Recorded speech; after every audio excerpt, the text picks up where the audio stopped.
Silvia Abravanel decidiu contar algo sobre Silvio Santos que poucos imaginavam. Em um desabafo intenso, ela revelou sentimentos e episódios marcantes que mostram um lado surpreendente e até então desconhecido da relação entre pai e filha. Eu quero te perguntar como é que ficou a situação do SBT depois do falecimento do seu pai, porque muito se falou sobre, meu Deus, vai virar um Succession brasileiro, Game of Thrones do SBT.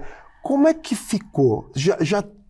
Essa poeira já baixou? Como é que tá isso hoje em dia? Eu acho que nunca vai baixar, porque é aquela coisa, ele era extremamente mesmo, centralizador.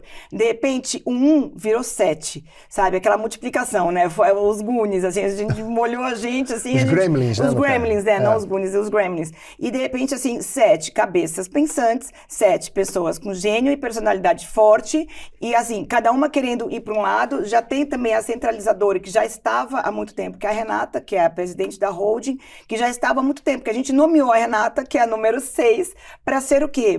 A gente não está afim de sentar na sua cadeira. Então, agora você foi nomeada para representar nós todas. Agora, de repente, chegaram mais 6.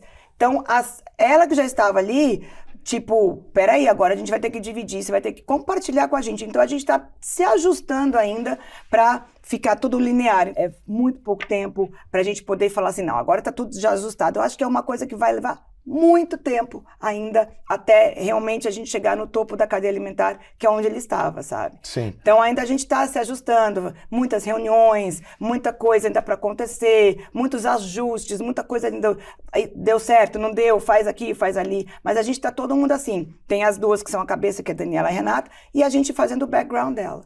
Tá, mas como é que fica o SBT nesse processo? É possível dizer que o SBT segue firme, independentemente desse jogo de bastidores? Segue, a gente não pensa em vender nenhuma das empresas, a gente não pensa em vender. A Daniela ainda está aí, né? Faz aqui, faz. A gente está dando esse suporte para ela, porque é importante. Porque antes, por mais que tivesse a Daniela, a Renata, a gente, não sei o quê, tinha um centro, tinha um centralizador, tinha um imperador dessa história toda, né? Tinha um rei. E agora, de repente, viraram 7 rainhas. Então, a gente está dando todo esse suporte para a Daniela também, para ela conseguir fazer os ajustes certos. Vai bater cabeça? Vai. Como ele também batia cabeça. Ele, como todo mundo sempre falou, Silvio Santos mexendo na programação, e era o brinquedinho dele. Agora tem uma única pessoa ali com um brinquedo que era do Silvio por milhões de anos. Então, a gente está ainda fazendo os ajustes com ela, ajudando ela, e a gente tem certeza que uma hora vai dar certo. Isso acontece só no SBT, essa coisa das 7 rainhas e tal? Ou isso vai em todos os negócios da família? Da holding. A holding em si. Tem a Cisam, que são os empreendimentos imobiliários, tem o SBT, que é a televisão, tem a Jequiti, que é a empresa de cosméticos, e tem a liderança, que é Carnê, Baú, enfim, todas essas coisas que sempre foram. A gente está sempre ali. Tem os comitês todos, e tem o comitê das acionistas, que é onde a gente senta ali, a gente se mata, a gente se ama, mas a gente tem que resolver tudo de uma vez só, num comitê desses aí, que são 6, 7 horas de reunião, que é onde todas as são 6, na verdade, rainhas, que minha mãe não tem participado muito, né, a Iris. Mas a gente decide tudo nesses comitês que são das acionistas uma vez por mês, onde a gente pega todo o apanhado de todas as empresas e resolve ali. Dá muito trabalho ser rica? Dá muito trabalho ser rica. Olha, quando você tem cabeça de pessoa... Porque eu fui criada pelo meu pai. Meu pai é uma das pessoas mais humildes que eu já conheci na minha vida. Então, quando você é rica, criada por uma pessoa que não tem cabeça de pessoa rica, então fica mais fácil. Você aprende a ter que lutar pelo seu direito, pelo seu dinheiro. Você aprende a ter que lidar com todo aquele montante. Então, desde pequena, ele me ensinou minhas irmãs também, a termos, mas aprendermos a ter e a sermos ricas, entende? Então, você é uma rica com a cabeça de pessoa do país que você vive. E imagino que 6 irmãs, vocês são muito diferentes umas das outras, personalidades muito diferentes. Tem aquela que tá assim, gente, resolve aí, eu não quero me envolver com isso. A Rebeca. A Rebeca, ela não gosta muito, não é que a Rebeca ela não tá nem aí, ela chega para resolver a vida, mas ela não quer pegar os problemas para ela não quer ser aquela Renata que a gente escolheu a Renata para sentar na cadeira mais, desculpa a palavra que eu vou usar, mas a pior cadeira, porque é a cadeira da holding, responsabilidade, da responsabilidade total. A Rebeca não quis aquilo. Então ela fica assim, gente, eu vou chegar para resolver. Então ela vai para os comitês, sim, de acionista, e aí chega lá, ela pega aquele apanhadão, vai com todas as pautas, isso aqui eu quero, isso eu vou resolver, isso eu não vou resolver. Então é essa sim. Agora, eu tô naquela intermediária, eu também não quero problema para mim, mas eu quero chegar na solução. Então, me chega já chega com tudo mastigado que eu vou resolver ali, entendeu? E tem a Cíntia que tá entre meio termo, assim. E a Patrícia também. Então, nós 4 estamos ali na retaguarda. Agora, a Daniela e a Renata não tem como, né? Elas têm que chegar e já resolver, porque elas resolveram sentar nas cadeiras, então elas que se virem pra lá, né? Quiseram, né? Quiseram esse problema. Quiseram, mas a gente tá ali com elas. Mas assim, eu não. No dia a dia, não. Eu li a seu respeito antes de entrevistar, evidentemente, e eu vi que você começou a sua vida profissional querendo ser veterinária. Eu sou formada em medicina veterinária, sim. Então, você começou como veterinária, e aí você fala que seu pai um dia te convocou para trabalhar em televisão e você falou assim, bom, não tive como dizer não. Era algo que você queria secretamente? Você nunca quis isso? Você sempre quis isso? Como é que é a sua relação com a televisão? Desde pequenininha, ele nunca deixava a gente ir em estúdio. No máximo que a gente ia, às vezes, ele queria que a gente paparicasse ele como pai. Porque ele nunca tinha tempo para ficar com a gente. Então, alguns domingos que ele fazia programa gravado, ele fazia questão que a gente levasse ele. Então, a gente ia no carro com ele, aí o motorista trazia a gente de volta para casa.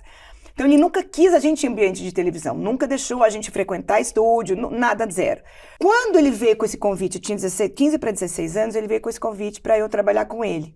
Gostei, mas eu negociei com ele. Falei, olha, vou trabalhar com você, quero aprender, quero conhecer uma coisa diferente. É o seu mundo, mas eu quero que você me deixe fazer a minha faculdade de medicina veterinária, que é um sonho desde quando eu nasci. Tá bom, porque ele é muito aquele, vai acontecer agora? Se não for acontecer agora, vou te dar rédea e vamos deixar acontecer. Fui trabalhar com ele, mas sempre com aquilo lá. Gosto da veterinária, vou fazer veterinária. Quando chegou o momento de eu fazer veterinária, eu falei, agora chegou o momento, tô indo. Mas ele fez de tudo que você possa imaginar para colocar areia no meu caminhão da minha medicina veterinária. Tanto que eu fui fazer faculdade em Presidente Prudente, que era longe. Você fala botar areia no caminhão, tipo atrapalhar. Atrapalhar mesmo. Entendi. Ele não queria que eu fizesse. Então ele não me dava mesada. Não me dava dinheiro para comprar livro. Ele não me dava dinheiro para comprar o lanche da minha faculdade. Eu vendia as minhas coisas, porque eu tinha, né, uma televisãozinha pequenininha, eu trocava o almoço para comprar janta, sabe?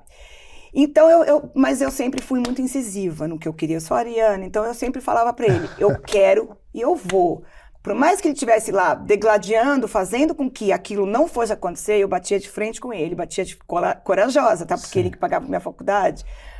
Falava, não, eu vou. Não, eu vou. E aí eu bati de frente com ele, consegui me formar, me formei, aí eu descobri o problema da minha filha, que tem uma filha especial. Sim. E aí eu me dediquei por ela 3 anos. O dia que ele chegou, ele falou, vamos jantar comigo. Eu falei, hoje é o dia D. Jantando, ele falou assim, bom, agora a gente vai conversar. Eu falei, é agora o momento D. Ele falou, você já fez a sua faculdade, você já brincou da sua disso. Filha. Eu nem cheguei a exercer a profissão. Já cuidou da sua filha. Porque logo que eu me formei, eu descobri o problema da minha filha. Ele falou, agora é a hora de você voltar pra televisão. Voltei, nunca mais eu saí. E aí você foi picada pelo bichinho da televisão, imagina. Fui. E o que você gosta mais? Você gosta mais de apresentar, dirigir? Eu gosto de apresentar desde que eu também dirija. Tô com o meu diretor aqui, desde que eu também dirija. Por quê? Porque eu não gosto de nada mastigado. Eu não gosto que você chegue pra mim e me entregue a pauta e fale, é isso que tem. Eu gosto de participar, eu gosto de dar os meus pitacos, eu gosto de falar de luz, eu gosto de falar de cenário, eu gosto de falar de tudo, porque eu aprendi a trabalhar assim com ele. Ele era o centralizador até na hora de dirigir. Então, aquela coisa, ele estava dirigindo, ele estava apresentando, ele estava vendo cenário, tudo, então eu aprendi a fazer isso. Mas eu delego funções, mas ao mesmo tempo quero estar ali, dando o meu toque final. Então, é curioso, então eu né, acho que é apresentar. Você falou que para as decisões das empresas, você prefere que as coisas venham mastigadas. Para apresentar e dirigir, você gosta de participar de todo o processo. Sim. Você aprendeu com seu pai a ser mais centralizadora. Mas eu tenho uma pergunta para você, que é a seguinte. Como é que foi dirigir o Silvio? Porque você dirigiu o seu pai e você está me dizendo aqui, em outras palavras, que ele era indirigível, né? Ou que nem você, muito centralizador.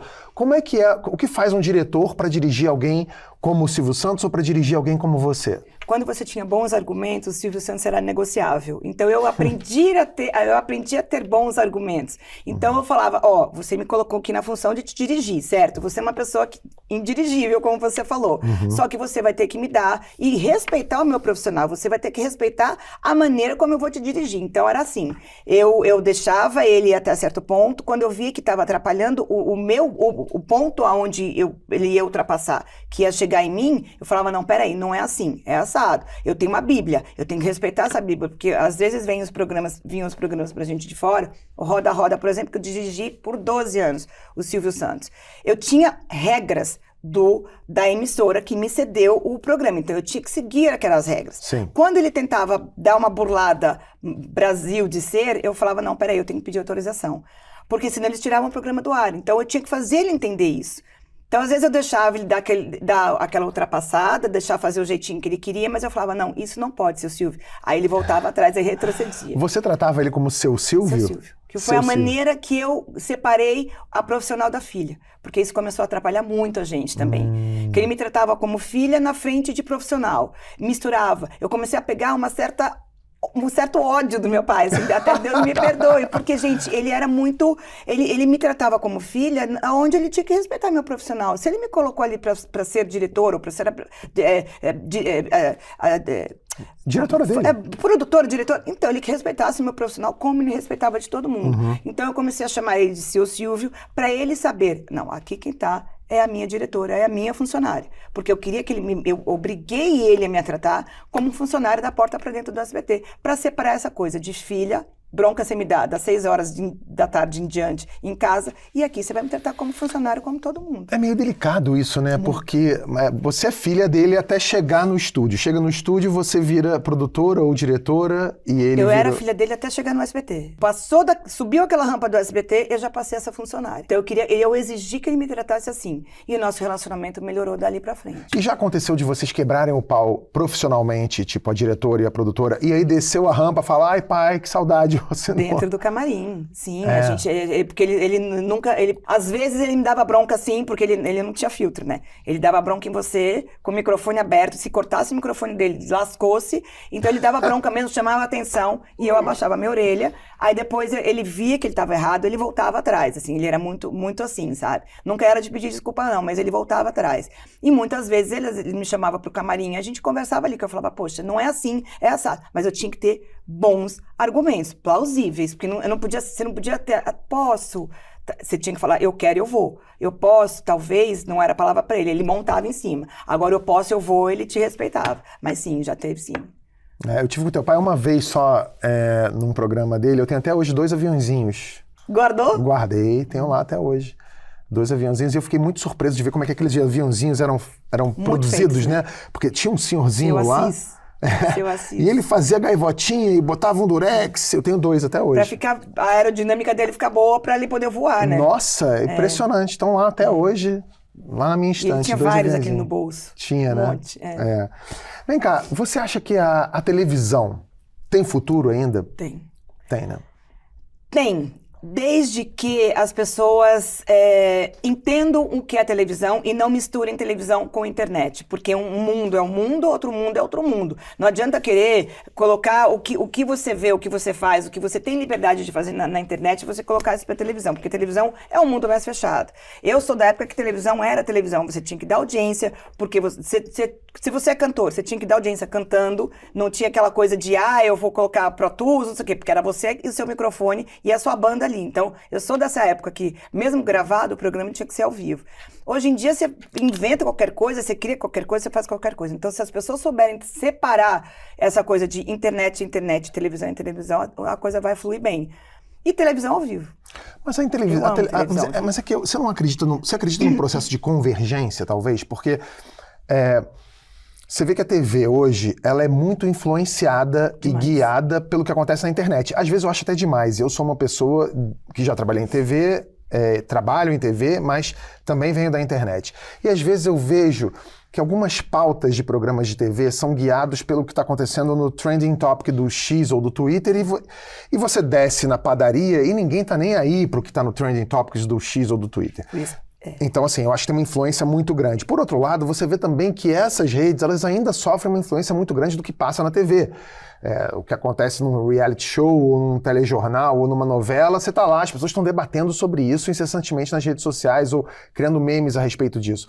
Você acha que existe um processo de convergência ou cada um ainda está no seu quadrado? O que está lá na TV é da TV, esse universo não se mistura com o que está na internet, com o que faz sucesso? Para alguns públicos, como você falou, tem gente que não está nem aí para internet, tem gente que não vive o mundo de internet e acha que tudo é uma grande mentira, que aquilo é especulação. Então, para gente que ainda vive, porque a gente veio de televisão, eu vim de televisão, eu estou de televisão, antes que assim, aconteciam as mesmas coisas que acontecem hoje, com os mesmos teores, era sexo, era drama, era morte, era tudo que acontece, porém não tinha a internet para poder propagar isso, tipo um megafone. Então a internet virou um megafone da televisão. A televisão continua sendo televisão, então a gente precisa. Outro dia eu estava até conversando com meu noivo. Rádio ainda é rádio, televisão ainda é televisão, e as pessoas precisam disso. Você não vive só de fama, de internet, você não consegue só viver, porque tem gente que não liga realmente para a internet. Então você precisa ainda da televisão e você ainda precisa da rádio. Vai chegar um momento, sim, que vai converger, mas eu não acredito nisso, a não ser que televisão volte a ser 100% ao vivo. Porque daí aconteceu naquele momento, vai acontecer naquele momento e pronto, acabou. Isso vai se tornar notícia naquele momento. Mas não sei, eu tô em dúvida, mas eu acho que não. Porque um depende do outro e ainda a televisão e o rádio ainda são mais fortes que a internet, eu acredito nisso. Então eu não acredito em convergência, não. Então, a gente pode até debater sobre isso aqui, mas é porque como não é um programa de entrevista, eu quero saber mais de você. Não vai ter essa convergência, não. Então, a minha opinião, assim, eu acho que a TV é um canhão ainda é muito mais popular. A internet está cada vez mais popular porque as pessoas estão tendo acesso mais fácil a isso. Todo mundo tem uma emissora, uma produtora no bolso na forma de um celular. Tem.